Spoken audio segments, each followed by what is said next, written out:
Magandang araw sa lahat. So iyan, biyahe tayo. So patungo tayo ng Makati. Tinanghali na nga pala tayo ng biyahe. So magandang panahon ngayon, walang traffic, mainit lang ang kalsada, pero maganda-ganda ang ating biyahe. Di tayo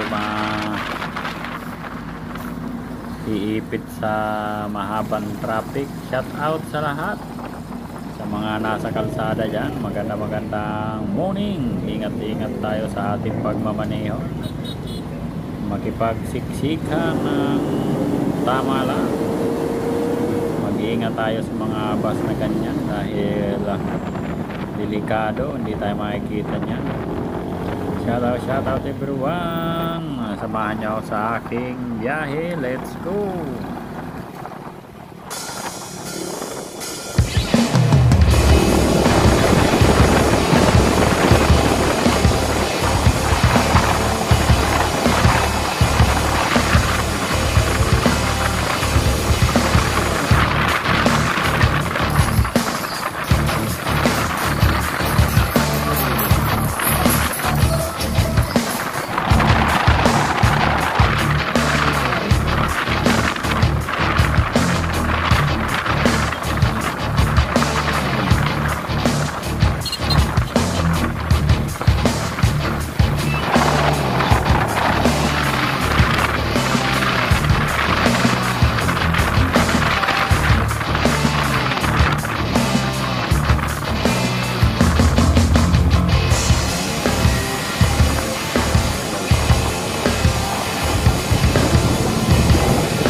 So yan, update tayo. Dito na tayo sa San Pedro, Laguna, kung saan makikita ang manok ni San Pedro.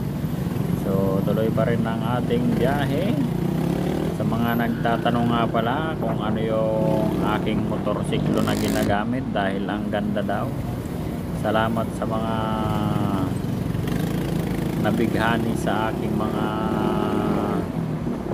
maganda daw na motor. So ito ang aking motorsiklo na XRM 110cc. Maganda lang yung nakikita nyo, pero lumang motorsiklo, 2006 model, pero hanggang ngayon lumalaban pa rin. Ito ang aking pang daily use, puntang trabaho at pang service kung saan. So maganda naman, basta kondisyon ang makina. Ingatan lang at alagaan para tumagal ang buhay. Parang pag-ibig lang yan. Pag di mo ingatan, bigla na lang maglalako. Kaya gayahin nyo ang pag-iingat sa inyong mga gamit para magamit nyo ng matagal. So yan ang aking motorsiklo.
dito na tayo.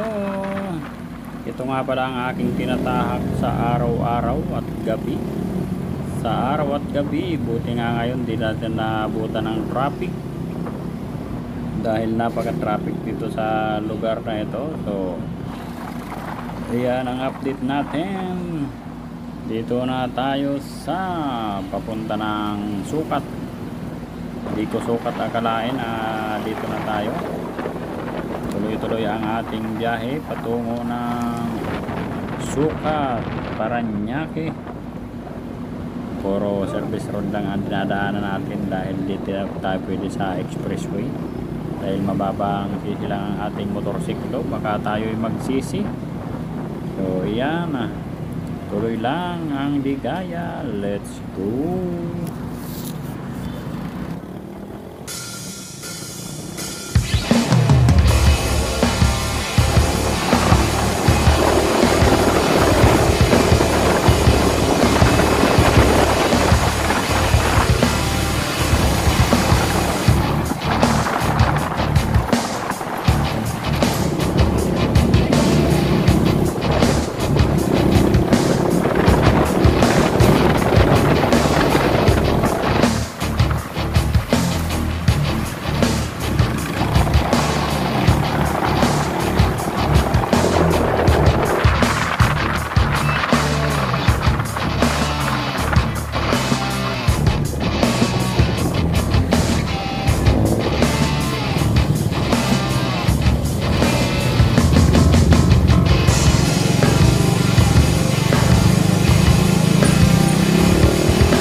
Update tayo dito tayo sa Sukat, Parañaque. Patungo naman tayo ng Bikutan, Taguig. Yan ang aking dinadaanan. Patungo tayo ng Makati area. So medyo maganda pa rin ang ating biyahe, wala pa rin traffic. Tuloy-tuloy lang ang ating biyahe at panatilihing maging maingat sa pagmamaneho para hindi tayo magayan ni Superman. Dito na tayo sa Bagong Bayan, Taguig, Llanas. Yan. Kaya ingat. Tuloy-tuloy ang ating biyahe para sa ekonomiya. Medyo matagal ang ating biyahe dahil takbong pogi lang tayo. Dito na tayo sa Bikutan, kung saan makikita ang SM at dito yung mga kampo ng ating Sandatahang Lakas ng Pilipinas. Ito yung DOST. So dito tayo circle and going to TESDA. Sa hindi nakakaalam na papuntang TESDA, ito ang inyong daanan. Madadaanan nyo ang TESDA. So tuloy lang. Ganun pa rin ang ating rotation.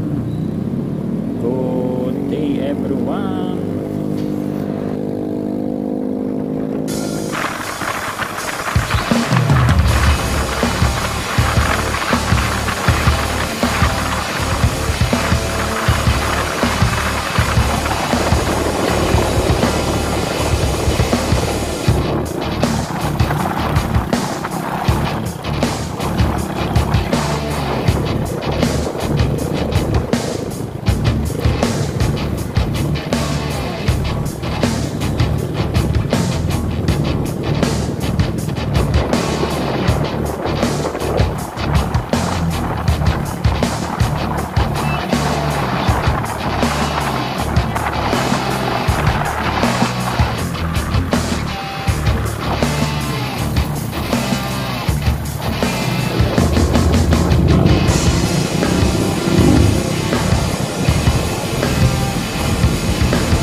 So yan, dito na tayo sa libingan ng mga bayani. Ito ang update natin ngayong sa biyahe natin. So wala tayong nadaan ng mga aksidente sa kalsada. Ibig sabihin maingat magmaneho ang mga nasa kalsada ngayon. So good job. Kaya ingat-ingat tayo. Patungo tayo ng Gate 3 Taguig, Gate 3 Upper Bikutan, and then Pasong Tamo Extension. So yan ang libingan ng mga bayani. Medyo mabagal ang usad ng mga sasakyan dito dahil may stoplight. Ito yun naman yung ito naman yung TESDA. So yan, dito na tayo sa Gate 3 Taguig. Sa mga hindi nakakaalam dyan, ito ang Gate 3 Taguig. Dito naman tayo lulusot sa papuntang Pasong Tamo Extension patungo ng Magallanes. So let's go.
So ayan, update tayo. Ayala EDSA, patungo tayo ng Makati. So ayan, dito nagkakabol-bol ang mga sasakyan dahil yung kalsada dito kapag ganitong panahon sinasara, maraming nagja-jogging. Kaya kailangan natin ng mahabang pasensya at kailangan ng diskarte para makalusot tayo sa ating traffic na daan. So paggilid-gilid muna tayo. Yan, dito na tayo sa Makati area kung saan nagtataasan ng mga building. So shout out sa mga nakaangkas dyan, mga nakaangkas, ingat-ingat kayo sa inyong pagmamaneho. So ikot nga pala tayo ng Makati. So dito na tayo sa Makati Avenue dahil sarado ang mga shortcut dito. Maraming nagja-jogging at nagba-biking. So dito na tayo nakalusot. Yan na, dito na tayo. Hanggang dito na lang. Maraming salamat sa inyong lahat. Bye bye.